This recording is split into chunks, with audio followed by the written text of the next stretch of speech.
একজন অপদার্থকে কেন্দ্রীয় সরকার তার শিক্ষা দপ্তরের প্রতিমন্ত্রী করেছেন, যেখানে শিক্ষা দপ্তর সম্পর্কে অনেক কিছুই উনি নিজেই জানেন না। আজ আমি এই প্রেসটা করতে বাধ্য হচ্ছি কারণ ওনার এক্স হ্যান্ডেলে উনি আমাকে নিয়ে একটি পোস্ট করেছিলেন, যেখানে উনি প্রথমেই লিখেছিলেন যে সরকারি নথিতে যেখানে দেওয়া আছে যে আমি আমার গ্র্যাজুয়েশন হয়েছে নেতাজি সুভাষ ওপেন ইউনিভার্সিটি থেকে, সেটা একদম সত্য ঘটনা। সেটা আমার নমিনেশনের সময় আমি সাবমিট করেছিলাম।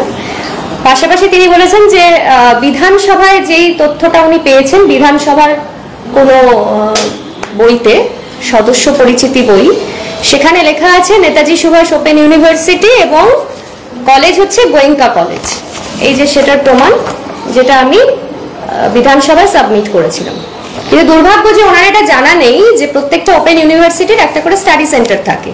তো আমার ক্ষেত্রে সেই স্টাডি সেন্টারটা ছিল গোয়েঙ্কা কলেজ, যেখানে এখানে স্পষ্টভাবে উল্লেখ করা আছে, আপনারা দেখছেন যে কলেজ গোয়েঙ্কা কলেজ এবং ইউনিভার্সিটি হচ্ছে নেতাজি সুভাষ ওপেন ইউনিভার্সিটি।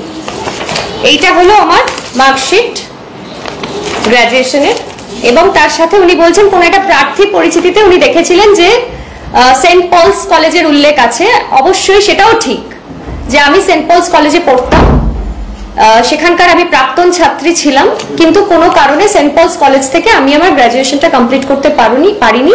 আমার প্রফেশনাল রিজনে আমাকে সেই কলেজটা ছাড়তে হয়। তখন পরবর্তীকালে আমি নেতাজি সুভাষ ওপেন ইউনিভার্সিটি থেকে আমার গ্র্যাজুয়েশন কমপ্লিট করি, যেটা আমার স্টাডি সেন্টার ছিল গোয়েঙ্কা কলেজ।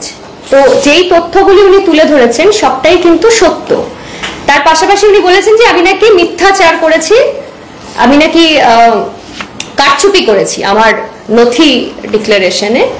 তো মানে বিজেপির এই যে মহিলাদের প্রতি একটা ঘৃণা এবং বাঙালিদের প্রতি একটা বিদ্বেষ, বাংলা ভাষার প্রতি বিদ্বেষ, তার আবার প্রতিফলন আমরা দেখলাম। কারণ এই রাজ্যের একজন বাঙালি বিধায়ক, তাকে যেভাবে তার সম্পর্কে পাবলিক ফোরামে এসে তার সম্মান নষ্ট করার চেষ্টা করলেন কিছু না জেনেই, একটা মিথ্যে অপপ্রচার করে, সেটার বিরুদ্ধে আমি ওনার এগেনস্টে লিগ্যাল অ্যাকশন নেব অবশ্যই।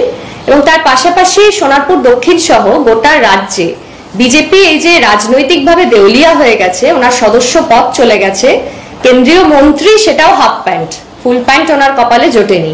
তো এই যে রাজনৈতিক হতাশা, সেই জায়গা থেকে উনি এই মিথ্যাচার করছেন এবং কারচুপি করা ওনাদের স্বভাব। ওনারা ইভিএমেও কারচুপি করেন, সেটা আমরা দেখেছি। তো আমার এখানে শিক্ষাগত যোগ্যতা নিয়ে কোনো কারচুপি বা কোনো রকম কোনো মিথ্যাচার নেই, তার সমস্ত প্রমাণ আমি আজকে প্রেসের সামনে দিয়ে দিলাম। এবং উনি যে মিথ্যাচার করেছেন, একটা মেয়েকে রাজনৈতিক উদ্দেশ্যে, একজন মহিলা বিধায়ককে ব্যক্তিগত আক্রমণ করেছেন এবং পাবলিক ফোরামে এসে তার সম্মান নষ্ট করার চেষ্টা করেছেন, তার এগেনস্টে কিন্তু আমি লিগ্যাল অ্যাকশন নেব। অবশ্যই সেটা আমি আমার আইনজীবীর সঙ্গে কথা বলবো, সেটা নিশ্চয়ই আমি লিগ্যাল অ্যাকশন নেব।